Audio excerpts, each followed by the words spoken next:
안녕하세요. 정보가 세상을 바꾼다 인포뱅크입니다. 이번에 전해드릴 내용은 진격의 K방산 7개월 만에 5년치 수출 달성 방산 탑5 노린다에 대해서 알아보도록 하겠습니다. 여러분의 구독, 좋아요, 그리고 필요하시면 알람 설정을 부탁드립니다. 지금 한국의 방산업계가 진격을 하고 있습니다. 아주 빠르게 진격을 하고 있죠. 이번 폴란드와 19조 원, 약 145억 달러 이상을 추정되는 사상 최대 규모의 무기 수출을 성사시키므로 우리나라 방산 수출 역사에 신기원을 열게 되었습니다. 이를 통해 올해 들어서만 누적 방산 수출액이 25조 원을 넘어서게 된 것이죠.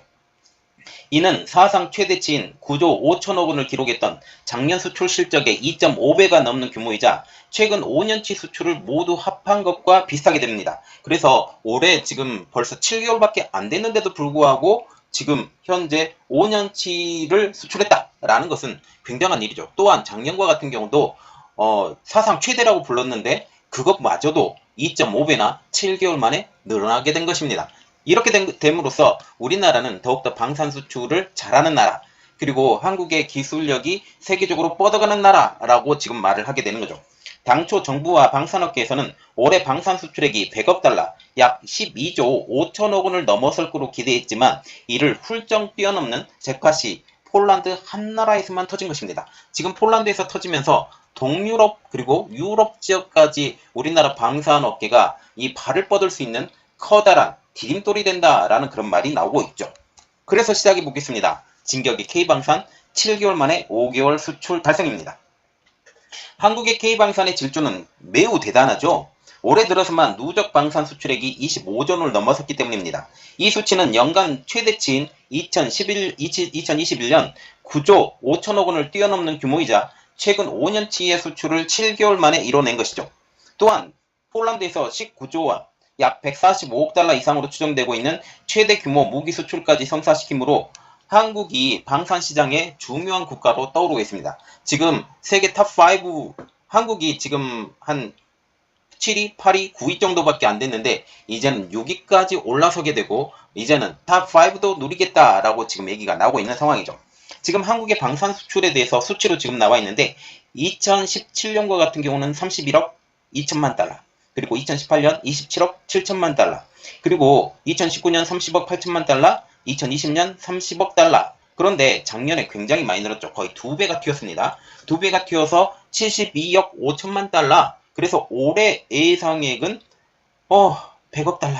이렇게 지금 예상을 했는데 이 수치를 완전히 한 나라에서, 특별히 우크라이나 전쟁이 터지면서 지금 폴란드가 굉장히 급했어요. 폴란드와 같은 경우는 전차와 지금 자주포를 우크라이나에 제공했는데 지금 독일의 뒤통수를 맞았죠. 독일의 레오파드 2를 수입을 하려고 했는데 신모델은 우리는 못 주겠어. 자기들을 일단 쓸 것조차도 부족하니까 이렇게 하니까 이제 뿔이 난 거예요. 그래서 한국에 수입을 하겠다. 그리고 자주포도 지금 영국에서까지도 한국 자주포를 원할 정도로 지금 많이 올라와 있는 상태이기 때문에 한국 자주포 굉장히 유명하잖아요. K9 자주포, 하나 디펜스가 만든 이러한 것들까지 이제 한꺼번에 번들로 구했다. 그리고 FA50까지도 구했다라고 이렇게 얘기가 나오고 있죠.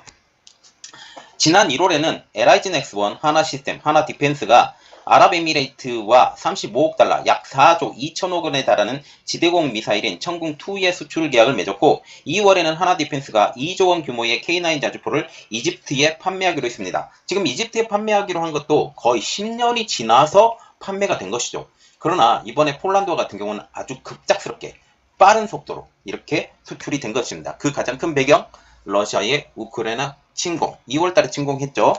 이번 폴란드와 수출 계약을 통해서 이제 한국이 세계적으로 K방산의 위상도 높아질 전망입니다. 지난해 전국 경제인 연합회가 발표한 한국 방위산업 경쟁력 변화 비교에 따르면 그동안 한국은 세계 6위의 군사력으로는 세계 6위, 방산 수출 분야로는 9위 수준에 머물렀습니다. 그런데 지금 6위 수준까지 올라오게 된 것이죠. 하지만 올 들어 연달아 대규모 수주를 성공하면서 미국, 러시아, 프랑스, 독일, 중국 등 세계 방산 빅5와 어깨를 나란히 할 수 있는 발판을 만들었다라는 평가까지 나오고 있습니다. 우리나라가 폴란드 정부와 맺은 계약은 K2 흑표 전차가 980대, K9 자주포는 648문, FA-50 경공격기 48대로 알려지고 있습니다. 그러나 지금 현재 이게 계속 얘기가 진행 중이고 이것보다도 더 많아질 수도 있다라고 지금 얘기가 나오고 있죠. 이번 폴란드와 계약하면 방산업계 입장으로서 새로운 기록이 여럿 나왔다라고 합니다. 그리고 이만한 물량이 한국에서 소화될 수 있느냐라고 세계적으로도 지금 의아스럽게 생각하는데 한 번에 됐죠. 한국이 해주겠다 합니다. 굉장한 내용이죠. 이 내용을 하나하나 더 뜯어보겠습니다. 지금 K2 흑표전차를 만든 현대 로템은 사실상 이 창사 이래 처음으로 무기 완제품을 수출하게 됐습니다. 이번에 무기 수출이 되는 것은 완제품 수출로는 처음이라는 것이죠. 전차와 같은 경우는 현대 로템의 주력 제품군으로 속해져 있습니다. 1984년 K1 전차를 시작으로 해서 1997년 이를 개량한 K1A1 전차를 개발해 선보였죠. 2008년도에는 터키에 K2 전차 기술을 수출하는 4억 달러 규모의 계약을 맺긴 했지만 개발 초기 단계에 소요되는 부품을 만들어 보낸 것이기 때문에 완제품 수출과는 거리가 멀었습니다. 그런데 이번 폴란드와의 계약을 통해서 창사 이래 처음으로 전차 완제품을 보내게 된 것이죠. 폴란드 정부에 따르면 이 K2 전차의 도입은 앞으로 두 단계에 나눠서 진행될 예정이라고 합니다. 폴란드 측은 올해 180대의 전차를 우리 측으로부터 인도받은 뒤, 지금 우리가 눈여겨봐야 될 것은 이겁니다. 올해 받을 전차의 숫자만 해도 180대. 이겁니다. 굉장히 급하다라는 거죠. 올해 해야 된다. 지금 올해 당장 내놔. 지금 이렇게 말을 하는 거죠. 올해 당장 받아야 될 것이 180대 전차. 우리 측으로 인도받은 뒤에 오는 2026년부터는 기술 이전을 통해서 800대의 K2PL, 이게 폴란드형이라고 하는데 폴란드형 K2라고 하는데 이것을 800대를 현지 생산한다라는 계획입니다. 그래서 지금 총 980대라고 지금 얘기를 하는데 이 숫자면 지금 폴란드의 전차를 모조리 갈아치우는 그러한 거대한 프로젝트로 보일 수가 있겠죠. 폴란드 측은 이 과정에서 1차로 인도받은 K2 전차 또는 자체 K2PL 규격으로 표준화한다는 방침입니다. 카이도 이번에 FA-50 경공격기 수출에 대한 의의가 굉장히 대단한 것으로 알려지고 있어요. 카이는 FA-50을 세계 다수의 국가에 판매했지만 유럽에 판매하는 것은 이번이 처음이라고 합니다. 폴란드는 EU의 회원국이자 나토의 회원국이죠. 이렇기 때문에 지금 한국에 이런 모든 방산물자가 들어가는 것 그 자체가 EU 기준에 완전히 부합한다. 그리고 기술력에서도 EU가 어느 정도 인정이 되었다라고 보시면 되겠죠. 폴란드 측에 따르면 FA-50 48대 중 12대가 먼저 인도되고 그리고 나머지 38대는 이후에 인도가 된다고 합니다. 시기는 2023년 중반. 이것도 빨리 가야 돼요. 굉장히 빨리 FA-50 경공격기, K2 전차, 그리고 K9 자주포 이 모든 것들이 빨리 들어가야 된다라고 지금 얘기가 나오고 있죠. 카이의 이번 FA-50 판매를 통해서 향후 유럽의 교두보를 마련했다라는 평가까지 나오고 있습니다. 또한 KF-21 보람에도 향후 유럽 시장에 진출할 교두보를 마련했다라는 그런 분석까지 나오고 있는데 영국과 같은 경우는 이 KF-21 보람에 대해서 우리가 관심 있다라고 얘기를 했어요. 특히 영국과 같은 경우는 6세대 전투기를 일본과 같이 공동 개발을 하는데 이렇게 되면 한국으로 기울어지는 것이 아니냐라는 그런 말까지 나오고 있죠. 이와 관련해 최근 안효노 카이 사장은 중유럽 국가들을 중심으로 FA-50 활동을 강화하고 있다라고 하면서 유럽은 미국만큼 중요한 시장으로 유럽 수주의 바탕으로 국산 항공기 1000대의 수출에 박차를 가할 것이라고 밝힌 바가 있습니다. 지금 이것이 단순히 판매만 되는 게 아니라 만약 이것이 나토 회원국 중에 하나, 유럽의 나토 회원국, 물론 FA-50과 같은 경우는 미국에도 들어가 있는 상황이에요. 그래서 지금 나토 회원국 중에 하나고 유럽의 나토 회원국 중에 하나인 이 폴란드에 들어가서 보게 되면 여기 근처에 있는 나라들, 동유럽 국가들은 이 FA-50을 사용할 가능성이 점점 더 높아진다. 지금 현재 미국과 같은 경우는 방산물자를 주문을 해도 주문이 오는 경우가 굉장히 늦어요. 그런데 대만과 같은 경우는 아주 빨리빨리 주고 있죠. 왜냐하면 중국과 경쟁하기 때문에 그렇지만 유럽에 대해서는 조금 더 늦어지는 이러한 경향이 있습니다. 이렇기 때문에 지금 당장 만들어줄 수 있는 나라를 지켜봤더니 한국밖에 없는 거예요. 지금 5대 국가 중에 중국, 러시아, 미국, 그리고 독일, 프랑스 이렇게 돼 있죠. 여기에 우리나라가 버금가는 나라가 된다라고 생각을 하죠. 물론 비행기와 같은 경우는 스웨덴도 갖고 있지만 향후 KF-21 보라매까지 나오게 되면 이것이 훨씬 더 좋은 제품, 그리고 프랑스의 라팔 전투기보다도 훨씬 더 나은 전투기가 나올 가능성이 높다라는 말이 나오고 있습니다. 지금 하나 디펜스가 생산하고 있는 K9 자주포는 현재 폴란드가 가장 필요한 전략 무기 중에 하나입니다.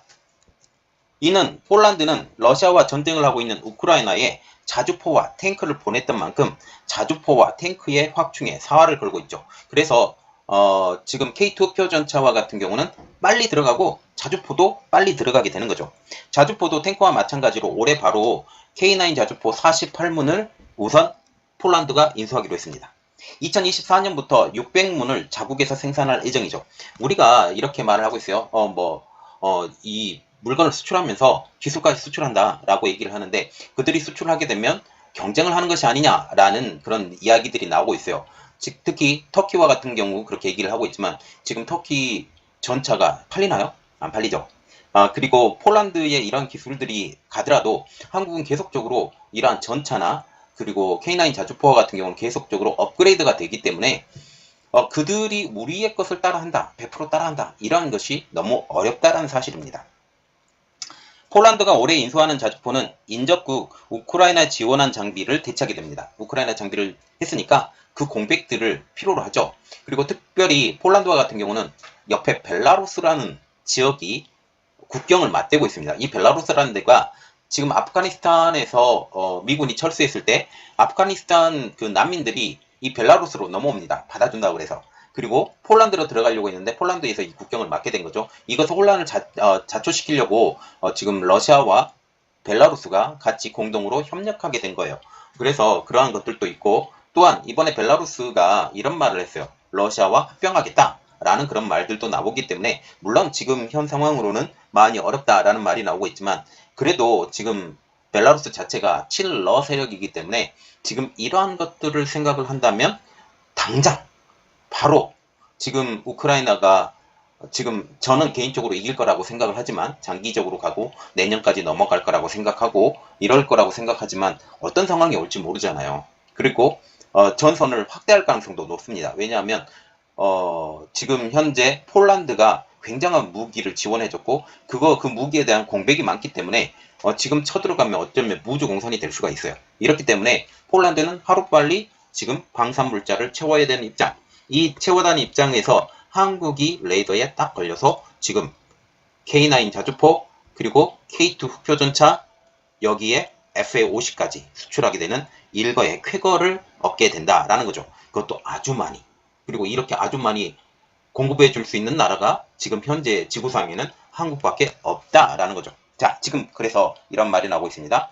세계로 진격하는 K방산입니다. 지금 폴란드로 향하는 무기가 딱 세 가지인데 K2 전차, K9 자주포, FA50 경공급기. 그래서 K2 전차와 같은 경우는 제작사가 현대로템, 중량은 55톤, 속도는 시속 70km, 최고 속도입니다. 항속거리 450km, 주요 무장이 120mm 활공포 40발 정도, 가격은 약 100억 원 정도라고 지금 얘기가 나오고 있고, K9 자주포와 같은 경우는 제작사 하나 디펜스, 중량 47톤, 속도 시속 67km, 사거리 40km.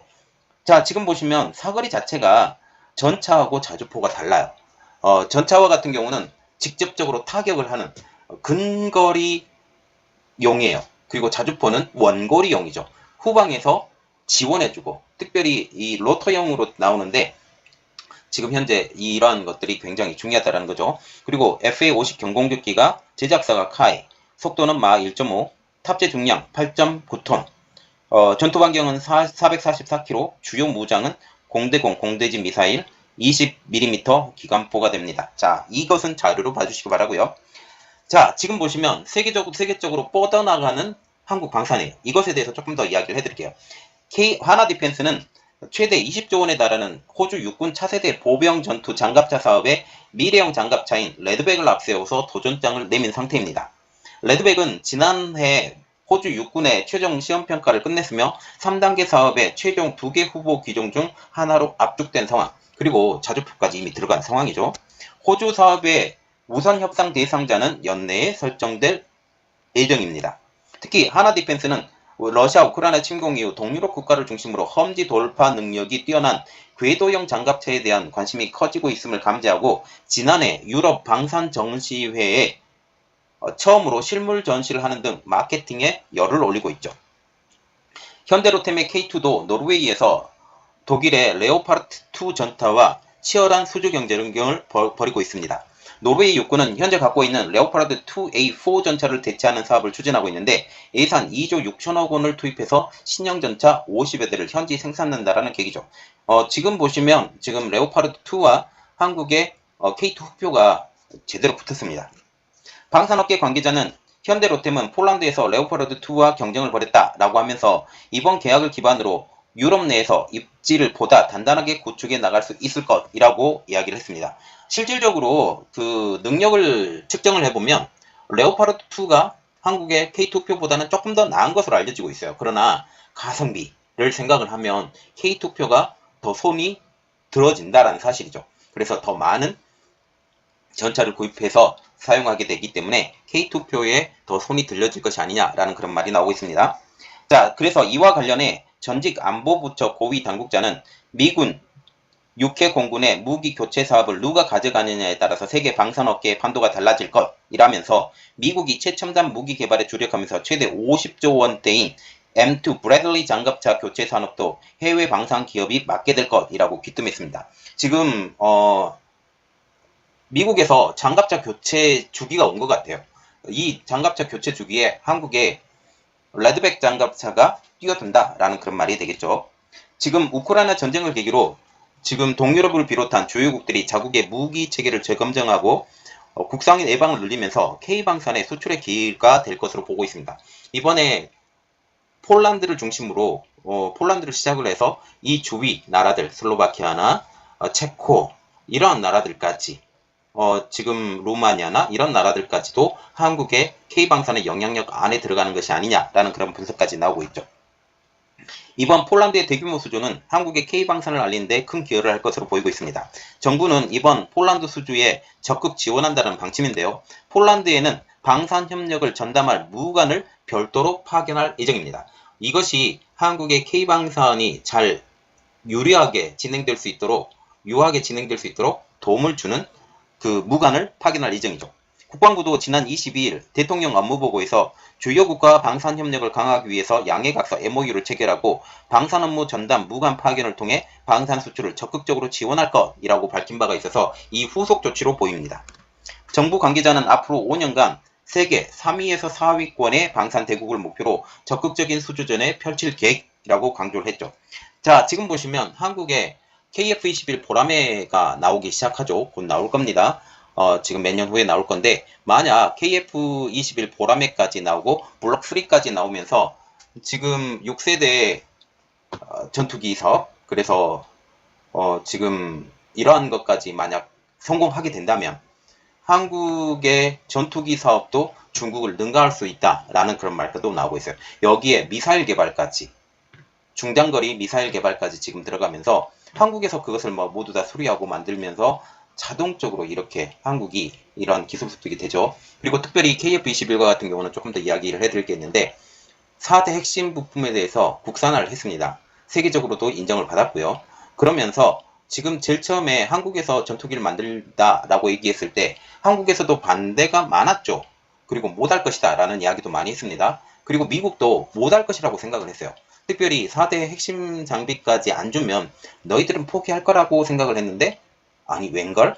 한국이 해냈어요. 이렇게 함으로써 한국의 방산이 단순히 잠수함도 많이 팔리고 잠수함 이미 알려진 상황이고 청궁, 비궁, 이제 미사일 부분까지 해서 이런 모든 것들 그리고 해군을 지키는 골키퍼도 지금 곧 생산이 되어가려고 준비하고 있죠. 함정도 지금 잘 만들고 있죠. 잠수함 여전히 좋죠. 여러 가지로 육해 공군 가릴 것 없이 계속적으로 성장하는 우리나라가 되고 있습니다. 이것 때문에 한국의 방산업체는 더욱더 세계적인 방산업체가 될 것으로 생각하고 있고 지금 냉전 시대가 끝나고 자유로운 시대, 경쟁관계 시대로 넘어오면서 방산을 줄여야 된다라는 말을 하면서 미국의 방산은 계속적으로 성장을 했었지만 다른 나라 방산들은 계속 다 죽어버렸거든요. 독일마저도 죽었고 프랑스도 많이 죽은 상황. 이러한 상황에서 한국만 북한과 대치했다라는 이유로 방산이 계속 발전해 왔습니다. 그런데 이것이 지금의 호재로 다가가고 있죠. 한국이 더욱더 발전하고 적성국가인 북한도 이겨버리고 그 옆에 중국도 이기고 러시아도 이겨서 세계 최고의 방산 나라가 됐으면 좋겠습니다. 이번 내용은 여기까지 하고요. 저희 내용이 여러분들에게 도움이 되셨다고 생각을 하시면 구독과 좋아요 그리고 필요하시면 알람 설정까지 부탁드리겠습니다. 감사합니다.